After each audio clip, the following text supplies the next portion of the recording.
तहसील एबटाबाद के नौजवानों, बुजुर्गों, मेरी माओ और बहनों, अस्सलाम वालेकुम रहमतुल्लाहि व बरकातुहू। जैसे कि आपको पता है कि कल नहीं तो परसों इंशाल्लाह इलेक्शन दिन है तहसील मेयर के लिए। मैंने पूरी कोशिश की कि मैं एबटाबाद के हर गाँव जाऊँ, हर यूनियन काउंसिल में जाऊँ, लेकिन इतना बड़ा हल्का है कि जिसमें पहुँचना मुश्किल है। लिहाजा मैं सबसे दरखास्त ये करता हूँ कि आपने 36 साल से मुस्लिम लीग को देख लिया।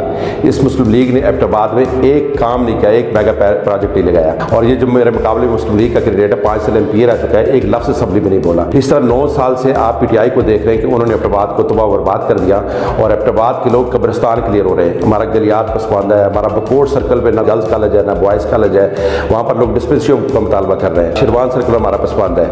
लिहाजा मैं आप सबसे दरखास्त करता हूँ कि इन दोनों पार्टियों को आप मुस्तरद करें और तराजू का साथ दें। तराजू जीतेगा, आपका भाई अब्दुर्रज़ाक अब्बासी जीतेगा, तो मैं आपसे वादा करता हूँ कि मैं एबटाबाद को इस्तांबुल जैसा खूबसूरत शहर बनाऊंगा। मेरा आपसे वादा है इंशाल्लाह कि 31 मार्च को तराजू जीत गया तो सबसे पहली बात है आपको इज्जत मिलेगी इंशाल्लाह, दूसरी बात है आपकी मानतों की हिफाजत होगी, और तीसरा मेरा वादा है कि नौजवान जो बहुत बड़ी तादाद में बेरोजगार हैं, बाहर से लोग आकर भर्ती हो जाते हैं, तो मैं सब नौजवानों को अच्छी मुलाजमत दिलवाने की कोशिश करूँगा। इसलिए नौजवानों तराजू का साथ दो, तराजू जीतेगा तो आपकी मानतों की हिफाजत होगी, आपको इज्जत मिलेगी और आपको रोजगार मिलेगा। मुझे उम्मीद है कि 31 मार्च को आप तराजू का साथ देंगे। बहुत बहुत शुक्रिया।